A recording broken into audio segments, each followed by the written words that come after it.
All right, so tell me if this has happened to you guys. You're lying in bed at night, and right before you doze off to sleep, you have this thought that right now, tens of millions of people across the country at this exact moment, same as you, are lying down on these rectangular shaped mattresses and are about to be unconscious for the next 8 hours while having hallucinations. Because that's what sleep is when you think about it. And when you think about it that way, sleep's kind of weird. And it's kind of weird that we sleep the way we do. I think we take it for granted that you sleep from, about 10 until 8 or so if you wake up late.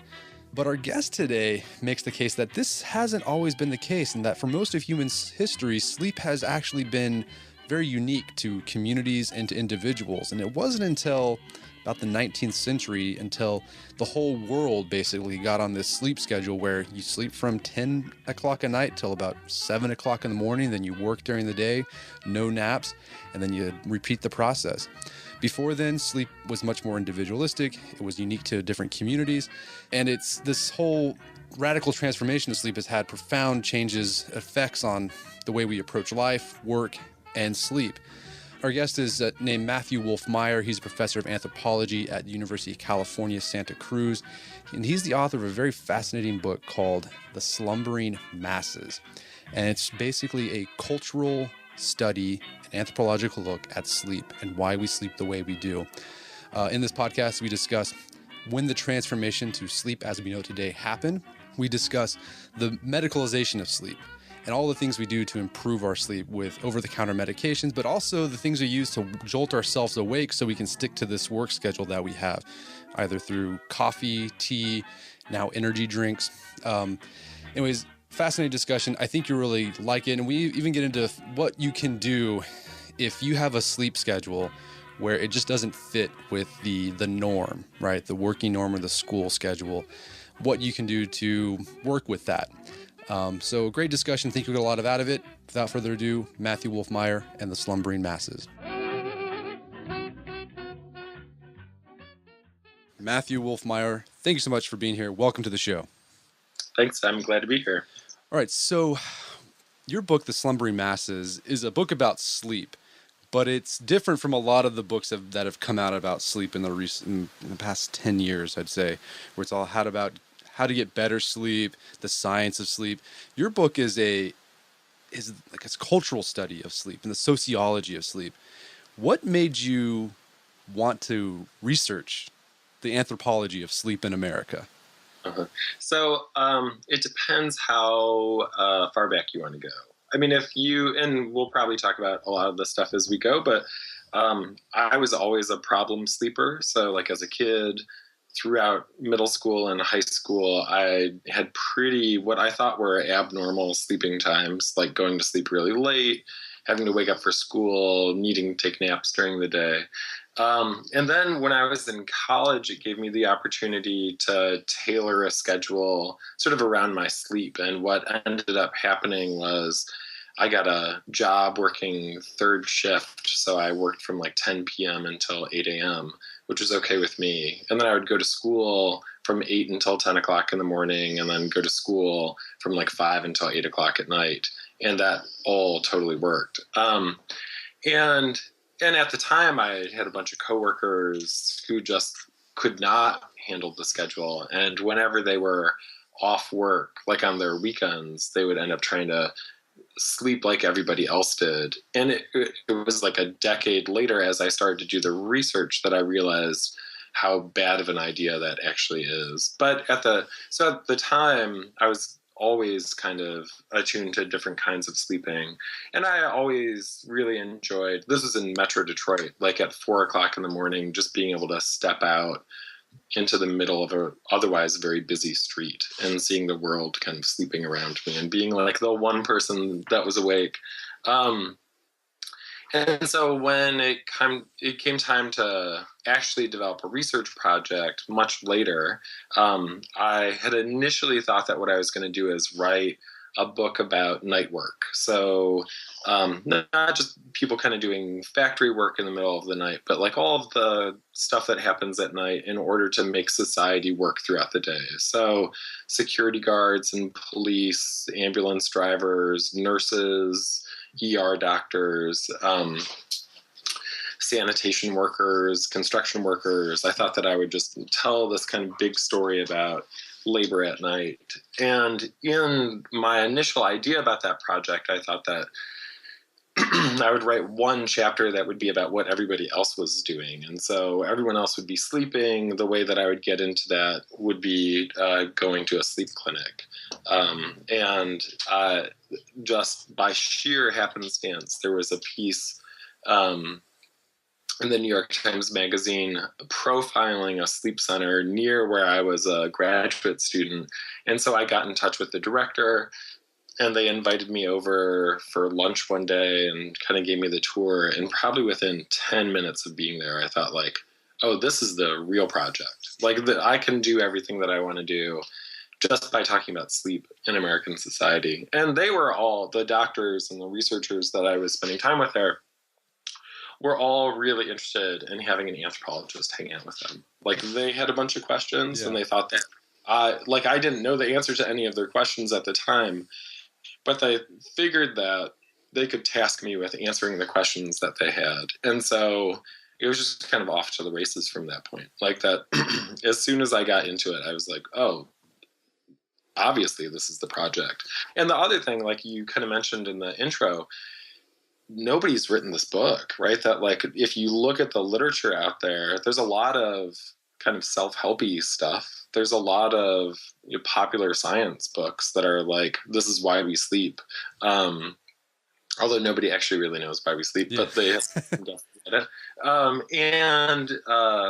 And stuff written by scientists, right? So there's a bunch of books by scientists about sleep, but they're really uncritical, right? They accept sleep as it is, right? And so I figured there's a huge window here that I guess needs to be jumped through, and I was the guy who jumped through that window. Very good. So one of the main points you make in the book is Americans today sort of take for granted our current sleeping schedule. We all assume that since time immemorial, people have went to bed between the hours of 10, around then, and they woke up at 7 or so, by 7, to go to work.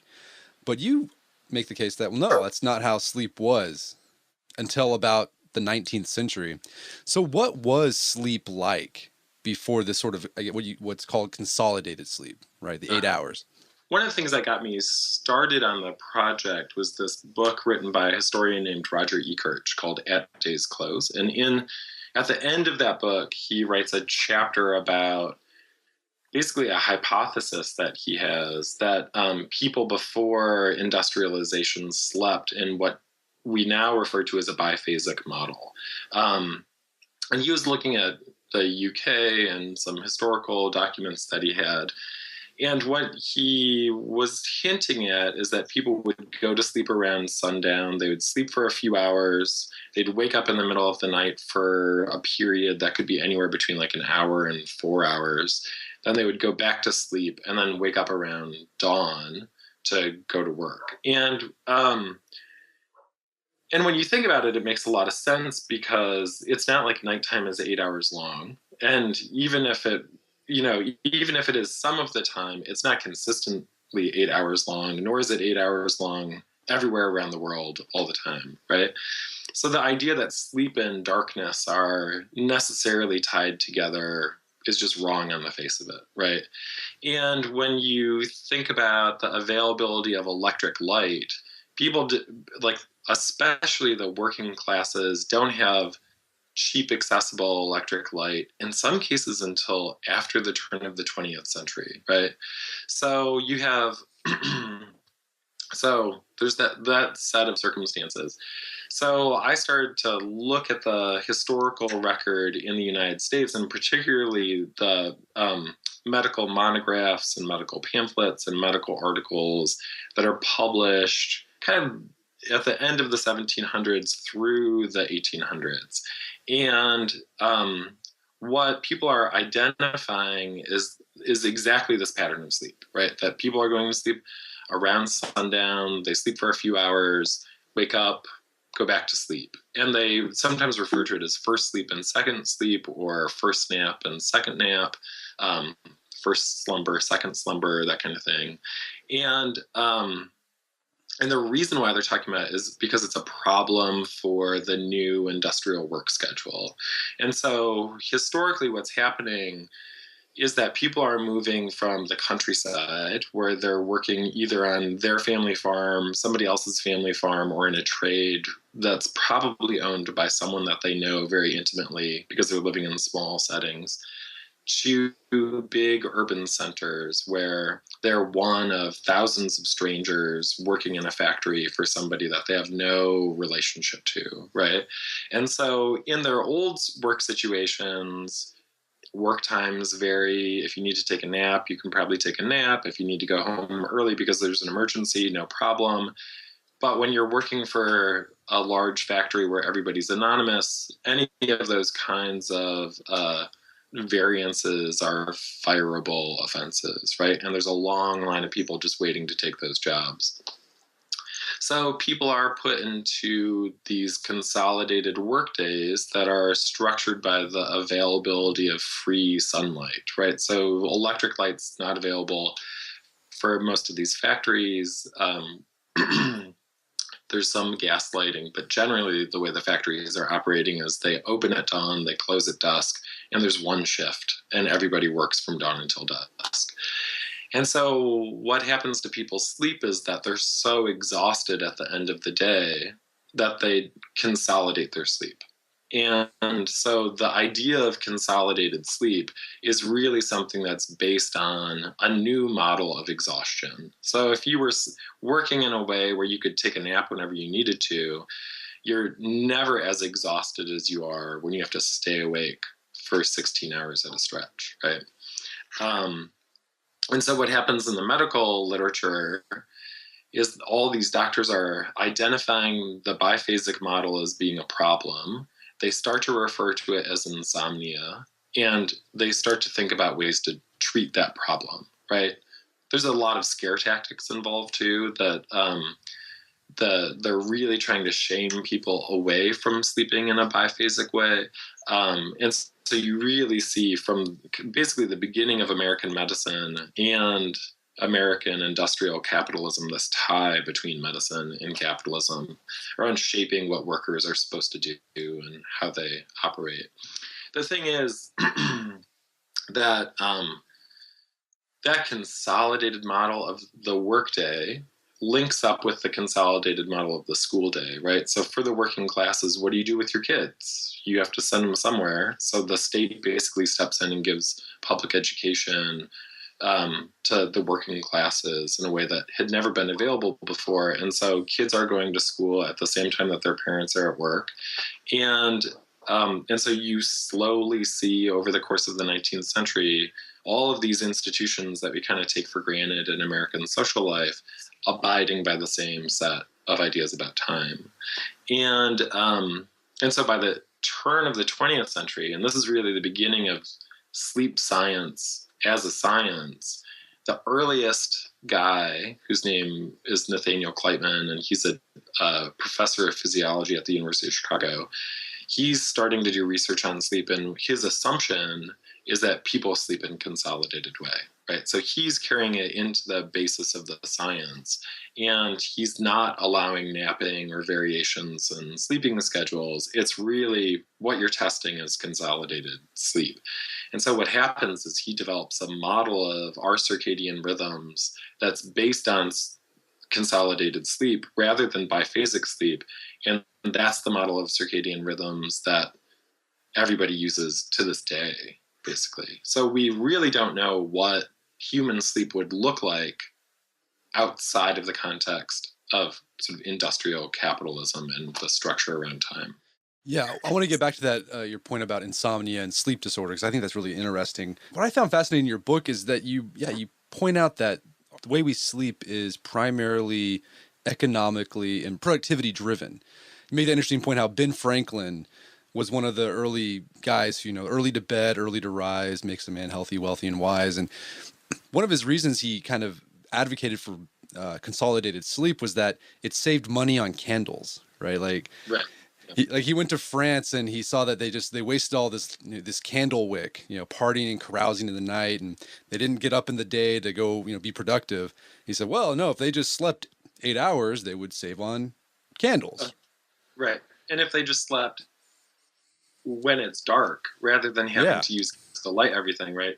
And the great thing about that essay of his is that he does the math to figure out how much it costs to burn something like 40,000 candles a week, right? Which is an insane amount of candles, right? But if you're a French aristocrat, apparently that's what you do. Yeah. So we this consolidated sleep model we take for granted, and it was because of cultural and economic changes in America, going from an agrarian to an industrial economy. And you make the point that this American way of sleeping has spread to other countries. Can you talk a little bit about how our idea of sleeping has spread across the world? So in two ways primarily. So first, like I was just talking about in the science, what happens is scientific models that are invented in the United States get exported elsewhere. And so you would think that societies where there's long-standing napping traditions, like Spain and their siesta culture, like China, like Taiwan, like Italy, that they would have sleep scientists working under different assumptions, but in fact, they just buy into the American model whole hog. And so it really shapes the science and medicine of sleep around the world. And secondarily, it's structured around ideas around capitalist work time, right? So recently,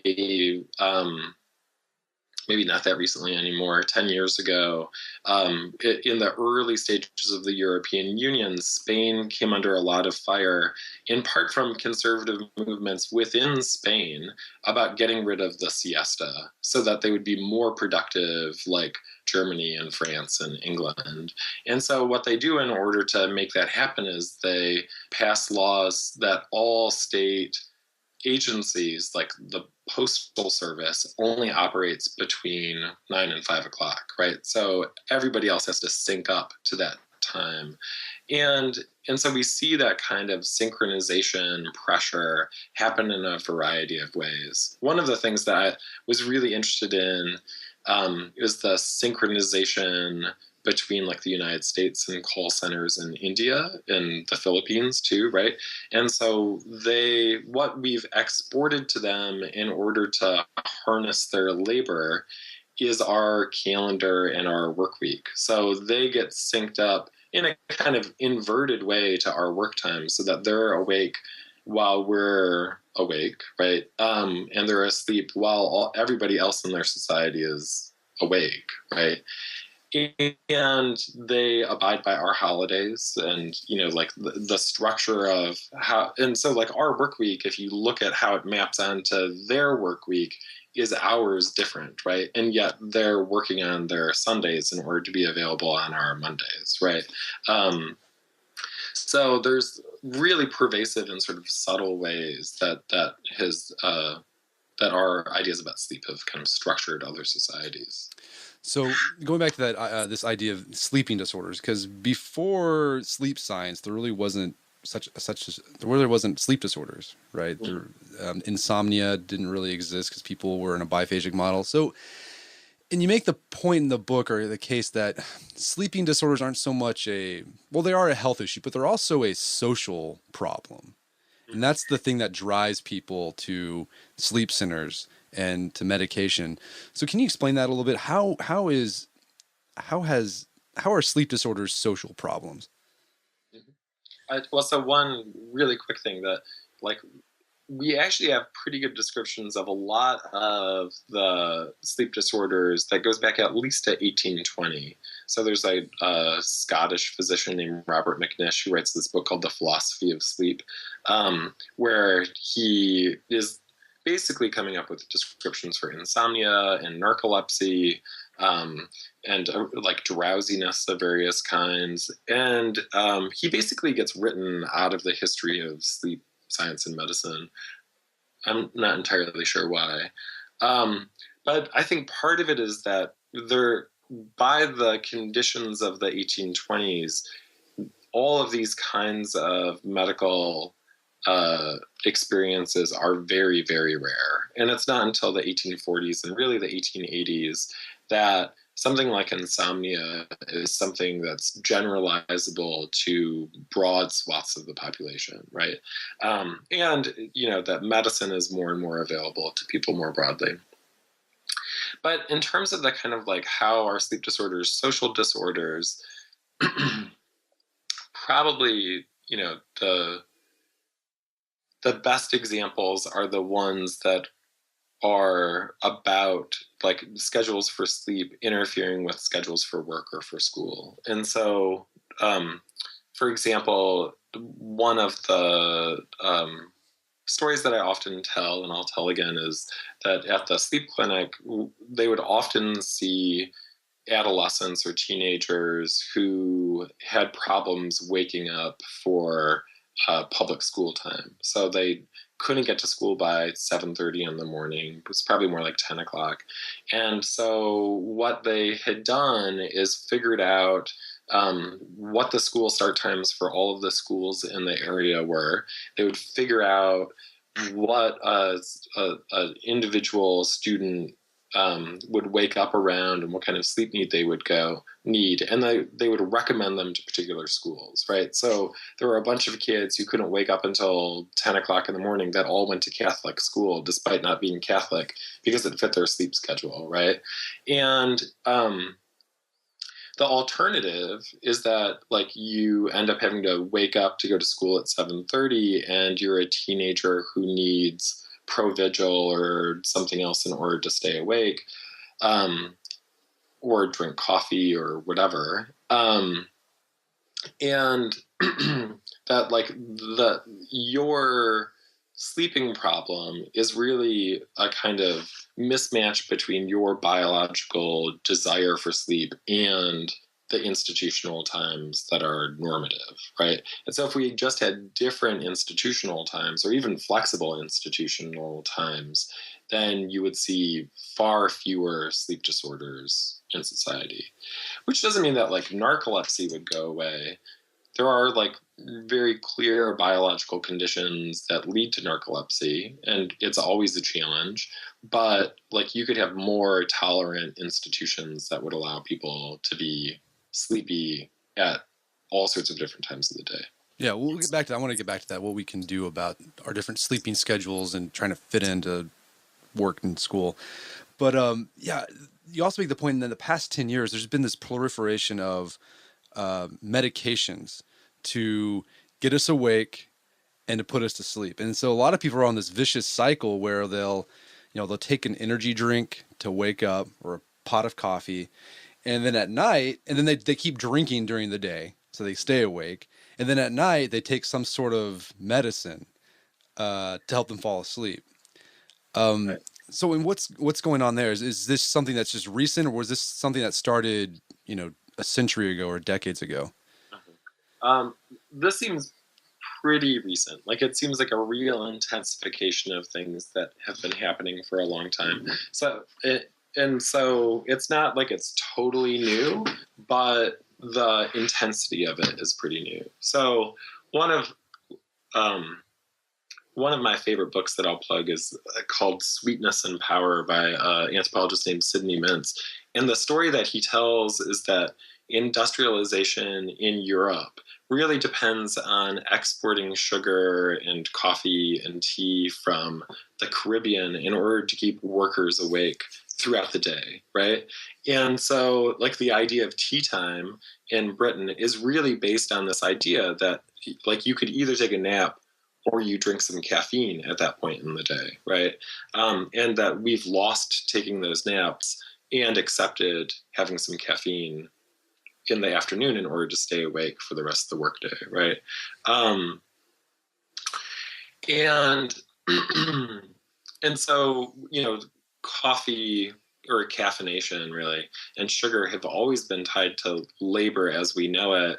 But the way that we're medicalizing sleep and kind of alertness these days is much more intense, right? So you can just think about the widespread popularity of Starbucks, right? That like 20 years ago, there were not coffee shops the way that there are now, right? Mm-hmm. And now there's Starbucks everywhere, right? That this like incitement to always be caffeinated is something that's really pervasive, right? And so if you look at the numbers about people who have problems sleeping at night, something like a third of Americans, the numbers change a little bit, but it's about like a third to almost a half of Americans complain about problems falling to sleep or staying asleep in any given year, right? That people have at least intermittent insomnia.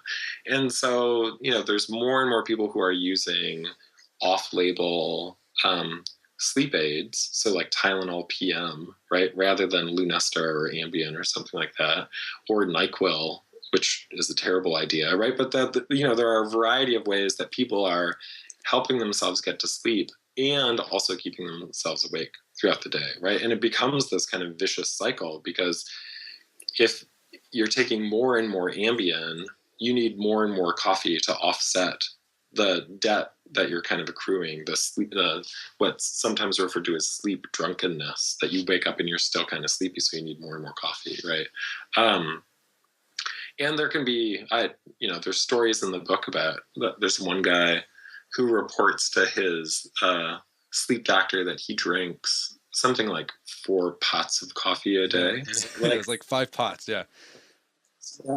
But like, that's like 16 cups of coffee a day, right? And that's a profound amount of caffeine to be putting into your system. Yeah. But the assumption is that like we need to do it in order to meet the work needs that we have, right? So the alternative might be that, you have workplace napping, right? That like instead of having, coffee free for everybody, that you give people a place to go take a nap. And there's some workplaces that have experimented with that. But the big problem that they run into is that people don't want to be the napper, right? Like they don't want to be the guy who's sleeping at his desk. Or in some cases, what they'll do is they'll take an office and turn it into a napping space.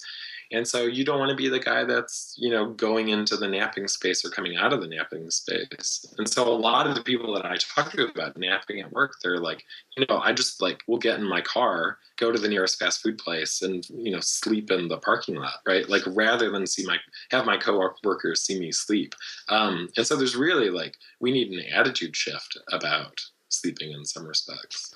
I think it's funny about NyQuil is that they have ZQuil now. Because they just realized, everyone's just taking this to go to sleep. They don't really have they don't have the flu or the cold, so let's just make something with alcohol and whatever that drug is that make you sleepy. Yeah. And I think it's interesting with the nap thing in businesses that's sort of becoming a thing, and it's not because businesses are like they want to take care of their employees. They want it. They're doing it for productivity, right? I think it's kind of ironic. Decades ago they're like, no napping. You need to work. Be productive. And now they're saying, nap because you're going to be more productive and we can get more out of you. Yeah. And that's the paradox of it, right? Is that like, you as an employee might really want to take a nap, but what employers have discovered is that if you take that nap, they'll get way more labor out of you for free, right? So if you're a salaried employee, by 5 o'clock, you just want to go home, right? If you take a nap at 2:30 and you wake up at 3, you're good until 7 or 8 o'clock at night, right? Maybe even later than that. And so a lot of businesses realize that they can get more work out of people just by giving them a nap allowance, pretty much. And so I had also talked to a bunch of people at a law firm where they had a napping facility, and they all realized that they were self-exploiting, right? That like they had started staying later and later, and they collectively decided to stop using the napping facilities, right? That like they just wanted to go home. And so there is this kind of like damned if you do, damned if you don't around the workplace nap. Yeah.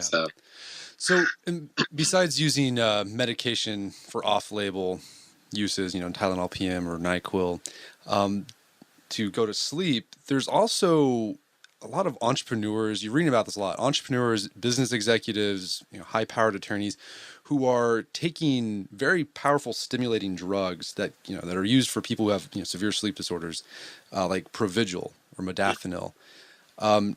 Not because they don't have a problem with sleep or waking up. It's just like they just want to stay awake longer so they can get more work done. Have you looked into that sort of like, there's like a cult of modafinil on the internet.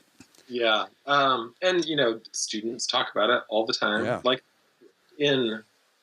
among my students, I've seen over the last 10 years, total ignorance to Provigil, to widespread knowledge about it and sometimes use of it, right? That like Ritalin drugs, so for a long time, only people with Ritalin use those drugs. And now it's like, well, everybody does it during exams, right? And there's a lot of people who swear by Provigil, and the new version of it, which is called New Vigil. It's used by the military to keep people awake for a while. It's expensive, and I think one of the real challenges around it is that what we see in the kind of off-label pharmaceuticalization of everyday life is that, some of these things are available to certain classes of people and they're not available to other classes of people, right? And so, sure, if you're an elite business person, you can get your doctor to write you a prescription for a new vigil, but most of us don't have access to that, right? And so instead we drink a bunch of caffeine to keep up with people who are using that kind of drug. Nobody really knows what the long-term effects of drugs like that are, though. Because it's only been out for, like 10 years or so, right? Yeah, and so even the military has kind of backed away from using it quite so much because they're not sure what the effects of it are going to be. And, it's a new kind of stimulant for the central nervous system. And, there's some doubts about what its effects will be. So, in some cases, what people might be doing is getting some kind of gain in the short term, but really facing neurological problems in the long term. And we just kind of have to wait and see. Yeah. Well, speaking of sort of like this sort of division between individuals who can afford drugs to keep them awake and be super productive and individuals who can't, let's talk about like the future of sleep. I mean, you kind of allude to this a little bit in your book, and no one really knows what the future of sleep, but it seems like there's this push to end sleep, right, amongst a certain group of people so they can be super productive all the time. What is the future of sleep? Is that going to happen? Are we going to genetically modify ourselves where we don't need sleep anymore? Yeah, I think the future of sleep is to keep asking about the future of sleep. Yeah. Right? And it's one of the things that I track in the book, that people have been asking about the future of sleep since at least the turn of the 20th century, right? That's how it always goes. Yeah.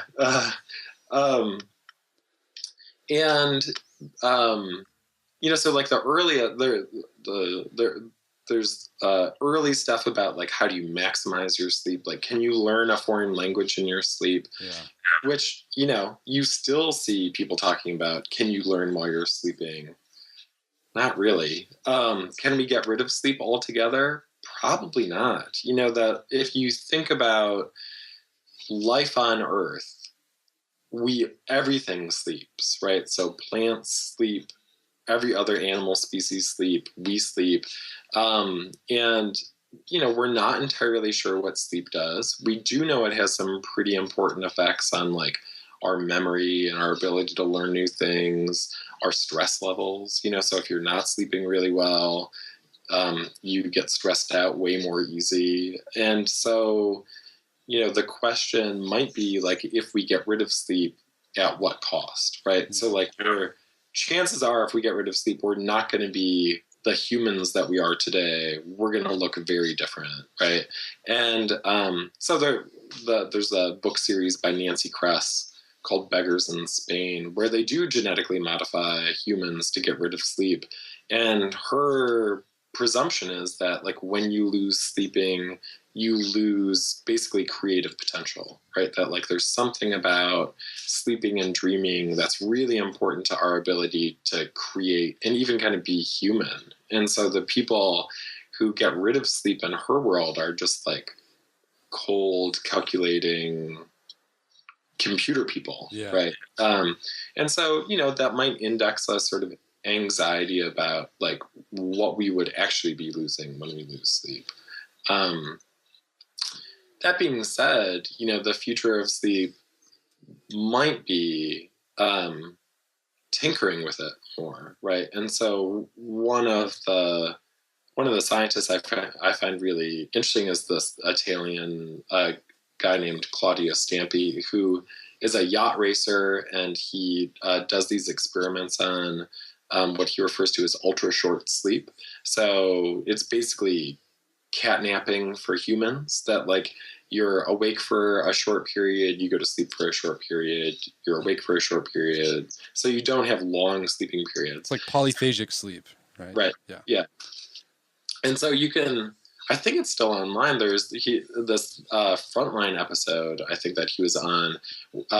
And you can find this footage of him running this experiment with an undergraduate where the kid has to wake up, do a performance test every 2 hours, then he goes back to sleep. And after about 30 days, it's just getting harder and harder for this kid to wake up.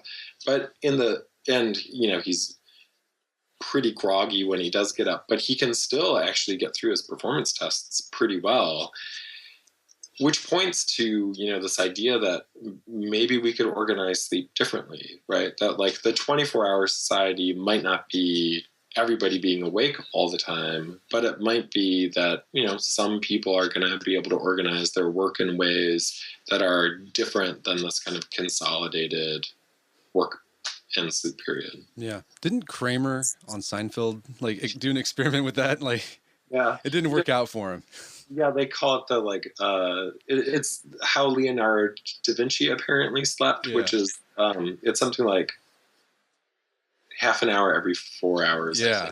Something like that, right? And it really doesn't work out for Kramer. Doesn't work out for him. Yeah. And yeah, the whole idea of like getting rid of sleep, like if they did, I don't know what I would do with myself, honestly, right? It's like I would be bored out of. I mean, one of the reasons I enjoy sleep is like it takes up time when I have nothing else going on. Well, that's the thing that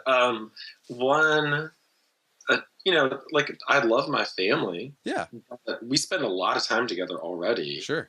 And the prospect of spending 8 more hours a day with my 4-year-old son is a crazy prospect, right? And so if we did get to the point where we're awake all the time, we would have to really restructure what society looks like. Yeah. Right.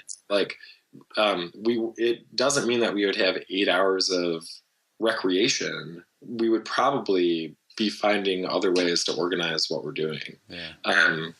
So, and that's what I kind of mean, that like if we get rid of sleep, we're not going to be the human beings that we are today, right? That like everything is going to change if we got rid of sleep. So I don't know. I think your book came out right before like the uptick in like tracking devices where you can track your steps, and there's even devices where you can track your sleep. It's this whole quantified self thing. So this idea of being able to track not only how many hours you sleep, but your quality of sleep. I even bought one of those like Zeo things, like you strap it to your head and like it reads your brain waves. Does this sort of entrench people more into the idea that, okay, you need to sleep, 8 hours straight or 9 hours, or does it give people information where they can start tinkering with their own sleep schedule? I think it does both, right? Okay. And so the thing that I would point to, is that there are cultural assumptions embedded in all of this technology, right? So if the technology really assumes that consolidated sleep is the only way that you're getting good sleep, then it's probably a problem. If the technology is a little more flexible and is able to work with whatever kind of sleep schedule you want to work towards, then it might be a little more liberatory, right? And so, like, one of the things that I tell people to do, and this is based on clinical practice, is that, like, if you really want to figure out what kind of sleeper you are, you need probably about 2 weeks of not waking up to an alarm clock, right? And so, like, what the project is that you go to sleep when you're tired, you time how long you go to sleep for, you are awake when you're awake, right? And maybe you have a cup of coffee, right? But you don't drink lots of caffeine. You also don't drink a lot of alcohol or anything like that. You're just trying to isolate what your sleep is actually like, right? And and so one of the things that you can discern by doing that is what an actual sleep period is. So if you look at what the physiology of sleep is, you have these roughly 2-hour periods of moving through the different stages of sleep. And so our sleep is always kind of built up of a certain number of those periods, right? So when we talk about consolidated sleep, what we're thinking about is 4 of those periods kind of smashed together. But because the 2-hour number is pretty soft, like it can be anywhere between an hour and a half or 3 hours that a sleep period is, and you always want to be sleeping in factors of that period, right? So like, if you've got a technology that helps you figure out what your sleep period actually is and is helping you kind of abide by a factor of those periods, then you're probably using that technology pretty well, or it's decent technology, right? If you're being shamed by your technology because you're not sleeping 8 hours a night, that's a problem, right? Yeah. Yeah, I think the Zio does that because like it'll give you a sleep score and like give you suggestions like you need to do this like to improve your sleep. I'm like, okay, I will do that algorithm. Yeah, right. And so like the other thing, like apps on your phone that like are supposed to monitor how well you're sleeping by putting it under your pillow, probably not worth the money, right? That like even it's called actigraphy technology, and it's a bracelet that people put on in order to clinically track their movements. And so you can look at somebody's actigraphy report to see when they're awake and when they're asleep, pretty much, right? But if you're a really active sleeper, it's a bad technology for you, right? And if you sit at a desk all day and you don't move your left arm very much, it's also a bad technology. Yeah, right? that's happened to me with the Fitbit. Like I'll be like on, sitting writing for 2 hours, and they'll say you were taking a nap. It's like, no, I wasn't. I was writing. Right. Okay. Yeah, and so I think that's one of those things that people always need to think about, like what is the cultural assumption embedded in this technology, right? And I'm a little the whole quantified self stuff, I'm a little skeptical of more broadly because it really is emphasizing these ideas about productivity, right? Yeah. And I think that, ideas about being productive are ways that we tie ourselves to self-exploitation, right? That like, if all we're thinking about is whether or not we're being productive, like we have sold out to the system. Sold your soul. Yeah. So, I mean, here's the question. I know your book is primarily descriptive and it's not prescriptive, and you've kind of alluded to this a bit, what people can do, but what if you have a sleep schedule that just doesn't fit the norm? Mm-hmm. What can you do? And do you think technology is giving us more flexibility in how we work and how we school that will allow us to, change our schedule so it fits our personal sleep schedule? For some people, yes, right? That like one of the one of the recommendations that I make is that we need to think about flex time for all of the institutions that we interact with, right? So some workplaces have this idea that you can come into work late and work late, right? Or you can take a day off and make that day up some other way, right? And that flexibility in the schedule is something that historically has really been for the most elite workers, right? But it provides us a model for thinking about how we might structure institutional time across different kinds of workplaces, within schools especially. I think having that model in schools would be great. But you can also think about it related to, family and recreation and stuff like that, that like we need a little more flexibility in order to address the different styles of sleep that people have. And And the challenge in that kind of recommendation is that it's really, because it's so tied to elite labor in the past, it's difficult to get other kinds of labor on board with that schedule, right? So if we want to pick on Starbucks, right, that like, because it's a low paying job, they're going to give you the hours that they can give you. If you can't work those hours, you're just going to get fired, right? And so what we might need to think about is the kind of like careful management of a work population, right? So if you find workers that are good in the morning and bad at night, then you schedule them in the morning and you schedule other workers at night, right? And it depends on kind of taking seriously people's variation in sleep and how it might actually fit into scheduling more generally, right? I think for like the so-called creative class, technology makes things a lot easier, right? That we can telecommute all the time, or you can work kind of flexible hours. But, the real question is, what do we do with everybody else, right? Because everybody else are also the people who have the worst health insurance, and they're probably most likely to self-medicate through ZzzQuil or alcohol or amphetamines or whatever else, right? So if you really want a kind of equitable society, we need to think about how we arrange school time and work time and family time in a way that's in some ways agreeable to everybody, right? And so instead of having this static schedule, we need to think about what can we actually do in order to make it a little more livable. Interesting. Well, Matthew Wolf-Meyer, this has been a fascinating discussion. Thanks so much for your time. It's been a pleasure. Thanks, Brett. It's been a pleasure for me too. Our guest today is Matthew J. Wolf-Meyer. He is the author of the book, The Slumbering Masses. You can find that on Amazon.com and bookstores everywhere.